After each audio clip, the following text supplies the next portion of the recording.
It's the most famous cliche in the history of internet scams. A Nigerian prince, a massive inheritance, a plea for your help, and $1 million payoff that never comes. But times have changed, the scammers have adapted and modernized their tactics. This Nigerian didn't pose as a fake African prince, he posed as the real crown prince of Dubai. And he went big. He convinced a single woman to send him over $2.5 million. Of course, this fake prince never thought anyone could track him down to his mansion back in Nigeria. But we did.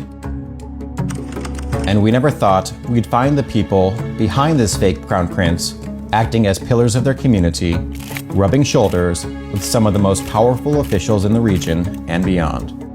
But together with my colleague from Nigeria, Harry is me. We did. Well, how did you get to my house?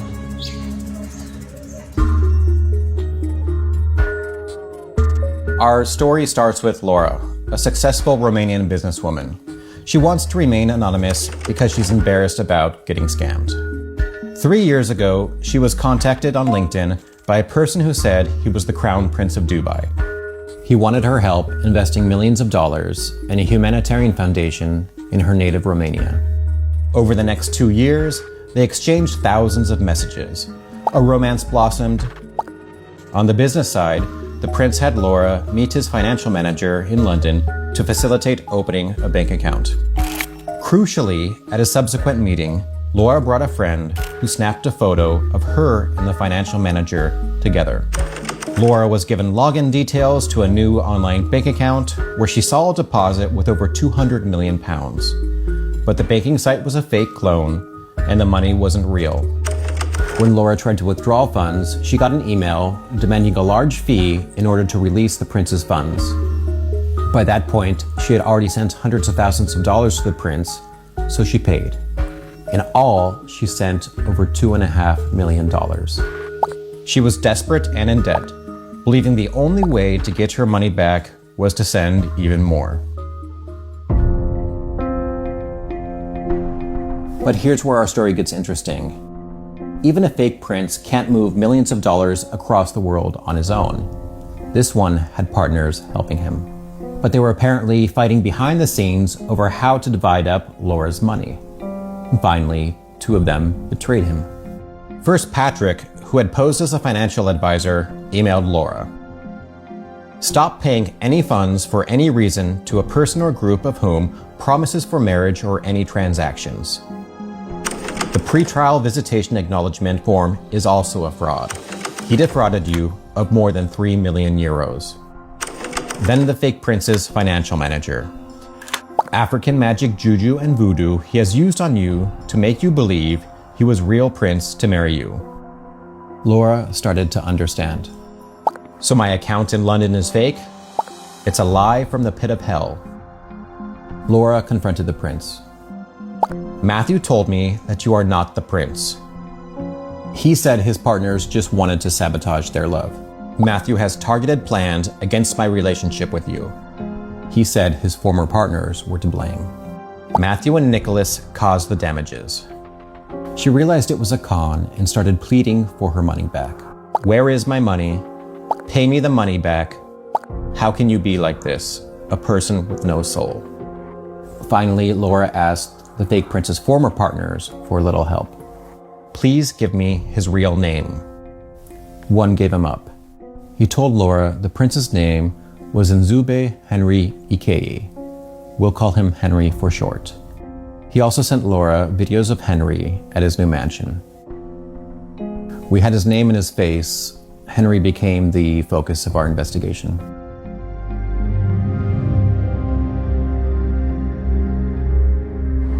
I traveled to Abuja, Nigeria to meet Chikezie Omeye, my colleague who led the investigation into the fake prince. The first breakthrough was Henry's online footprint. We realized that he has an Instagram account, but eventually we were able to gain access to both the wife's and his own Instagram. So this guy climbed very quickly. Just within from 2023 to 2024, he was everywhere. And he could see the wealth, the money, and everything. He flew to London for vacation. They were in a business class, the wife and then the son, and went to Louis Vuitton shop and then bought a lot of items. He bought Lexus 570. He bought 2020 Range Rover Vogue. I don't know much about luxury watches, but I could see that he bought Hoplot's wristwatch. Henry also mixed with Nigerian celebrities, including one of Nigeria's biggest musicians, Davido. Davido had a concert in Asaba. So as Davido was performing, this guy was bringing bundles of naira, and then he would throw the bundle at the stage.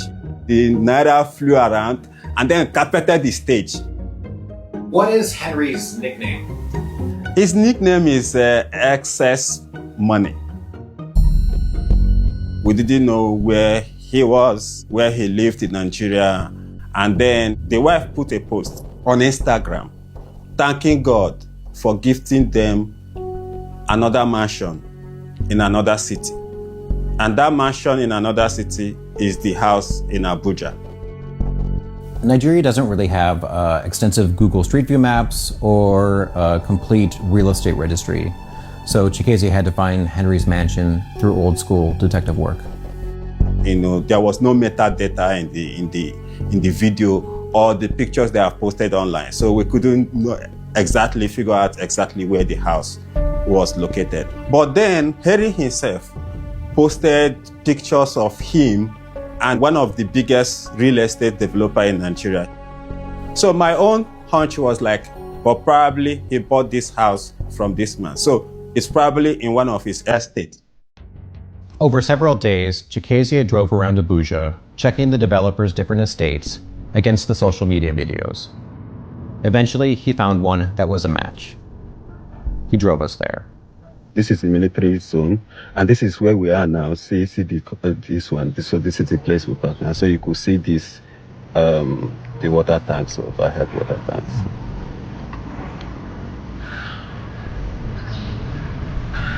I'll follow you whenever you're ready.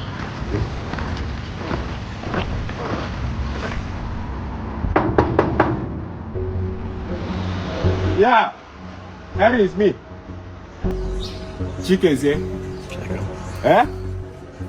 From Laura. From Laura. Do you know Laura? From Romania. Did you ever tell her you are Prince of Dubai? Are you sure? I told you I'm Chikezie, I'm a journalist. I'm from OCCRP. Oh, how did you get to my house? Well, that's my job as a journalist. Why is this man videoing me? It's not a problem. Don't worry about him. He's my colleague. Do you know Dr. Martin Sabulimen? Yes. Okay. Did he send you money from the UK? I would prefer this question you are asking me now. You consult me in your office, or will you meet me or meet my legal team. I don't know what you are talking. No problem. I will get back to you. Okay, send me your legal team. I will send you email. Tell this man to. Yeah, stop. Who is the man, sir? It's my colleague. Oh, wow.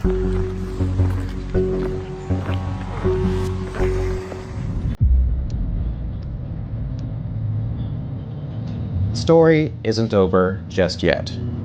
Now, remember that picture that Laura's friend snapped of the fake prince's financial manager? Well, she went to the UK police and showed it to the officers. They recognized him. He was a man named Dr. Martins Abhuliman, who had coincidentally just been investigating over suspicious transactions from his bank accounts. They turned out to be from Laura herself. Not only that, they had managed to trace Laura's money from Dr. Abhuliman all the way to Nigeria to Henry himself, the fake prince. Now, this doctor gets to the bizarreness of this whole story. He presents himself as a philanthropist and businessman traveling the globe, rubbing shoulders with some of the most powerful people in Nigeria and abroad. I was like shocked.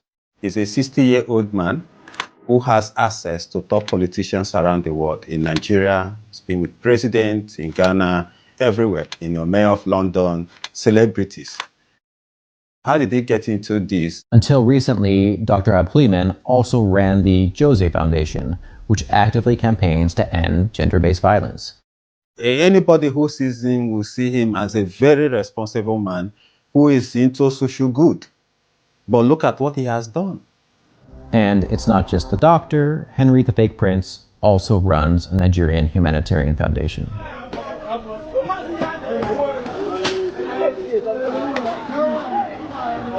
So how do we make sense of this? On one hand, they left a woman in complete financial ruin. She mortgaged her house, she used her company and everything just to raise money to meet their demands. But they kept making her till the very end. On the other hand, they are presenting themselves as major philanthropists. Some of Laura's money even went directly to Henry's Nigerian charity, according to the British police. It's like there are two parallel realities here. We'll probably never know what motivated the doctor and the fake prince to do what they did. But one thing is clear. Even though Laura's case is an extreme example, she's not alone. The Dubai Prince scam is just part of a larger explosion in online fraud that has destroyed millions of lives. Organized crime has done the math. They see that this industry can be just as lucrative as drug trafficking, and easier and safer. And so far, it's been really difficult for law enforcement to come together, cooperate across borders, and stop them.